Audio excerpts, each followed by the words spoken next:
4 గంటలకి నాకు వీడియో రావడం జరిగింది. దాంట్లో ఎవరైతే హత్య చేయబడ్డాడో వాళ్ళ డ్రైవరు రాయుడు అనే వ్యక్తి మరి ఆ వీడియో అనేది అందరం చూసాం. నేను మిమ్మల్ని అందరికీ కూడా 2 విషయాలు అడగదలుచుకున్నా. ఈ వీడియో ఏఐయా మాఫ్డా లేకుంటే వీళ్ళు ఎవరైతే అతను హత్య చేశారో దాని ముందర వీడియో తీసి మిమ్మల్ని వదిలేస్తాం కాబట్టి ఈ వీడియో చెయ్యి అని చెప్పి బెదిరించి వీడియో తీసిన తర్వాత హత్య చేయడం జరిగిందా?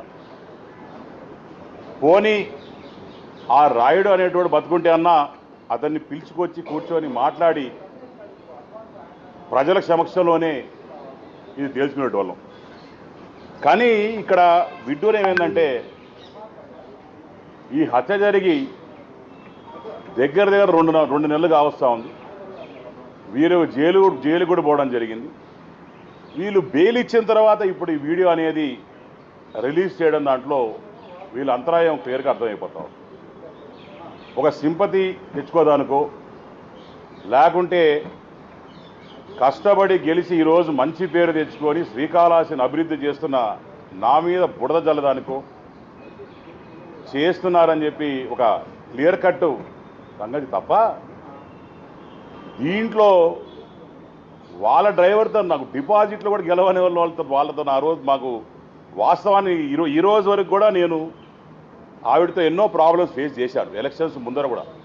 కానీ ఏ రోజు కూడా ఈ రోజు వరకు ఆమెను సస్పెండ్ చేసిన తర్వాత కూడా ఆమె మర్డర్ అయిన తర్వాత కూడా వాళ్ళు మర్డర్ చేసిన తర్వాత కూడా ఇప్పటి వరకు కూడా నేను ఏ రోజు ప్రెస్ మీట్ పెట్టలేదు, ఏ రోజు వాళ్ళ గురించి చెడ్డగా మాట్లాడలేదు, ఏ రోజు గురించి కూడా ఒక కూటమి ప్రభుత్వంలో మనం సర్దుకొని పోవాలా, జాగ్రత్తగా ఉండాలా, ఒళ్ళు దగ్గర పెట్టుకుని పనిచేయాలని చెప్పి మా నాయకులు చెప్పారు. కాబట్టి ఏ రోజు కూడా నేను ప్రెస్ మీట్ పెట్టలేదు, ఏ రోజు మాట్లాడలేదు. కానీ ఈ రోజు మాత్రం నేను చెప్పదలుచుకున్నాను.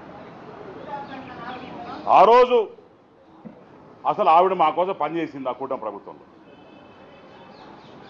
ఏ రోజు కూడా వచ్చి మా కోసం పనిచేయలే. ఆఖరికి వాళ్ళ దగ్గర పనిచేసే జనసేన నాయకులు ఎవరైతే ఉన్నారో వాళ్ళని కూడా ఇబ్బంది పెట్టింది ఆవిడ.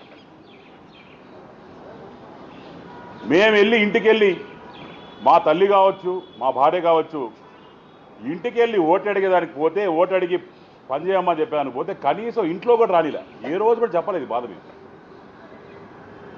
మా అమ్మగారు వాళ్ళ నాన్నగారు 40 సంవత్సరాలు మినిస్టర్కి పనిచేశారు, 40 సంవత్సరాలు ఎమ్మెల్యేకి పనిచేశారు, 20 సంవత్సరాలు మంత్రిగా పనిచేశారు. మా నాన్నగారు మంత్రిగా పనిచేశారు. తర్వాత మేము వచ్చాం 3rd జనరేషన్. ఇంత చరిత్ర ఉండి మా అమ్మను కూడా పోతే లోపల కూడా గేట్ లోపల రానికుండా చేసిన ఆ రోజు ఈరోజు ఇంకా బాధాకరమైన విషయం. నేను ఒకటే చెప్పదలుచుకున్నాను, ఇలాంటి చెత్త రాజకీయాలు చేస్తే మాత్రం డెఫినెట్గా ఎవరిని వదిలే పరిస్థితి ఉండదు. డెఫినెట్గా దీని మీద ఒక స్ట్రిక్ట్ ఎంక్వైరీ చేయాలి. ఈరోజు నా పేరు చెప్పారు, రేపు ఇంకో నాయకుల పేరు చెప్తారు.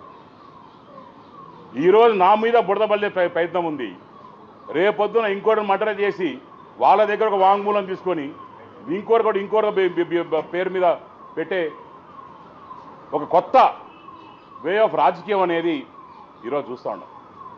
నేను కూడా చిన్నప్పటి నుంచి రాజకీయంలో ఉన్నాం. దాని తర్వాత నాన్నగారితో ఎన్నో చూశాను. కానీ ఇలాంటి చిల్లర రాజకీయాలు ఎప్పుడు కూడా జీవితంలో కానీ విని ఎరిగినట్టు ఎక్కడా లేదు. బాధేస్తుంది ఇవన్నీ చూస్తుంటే.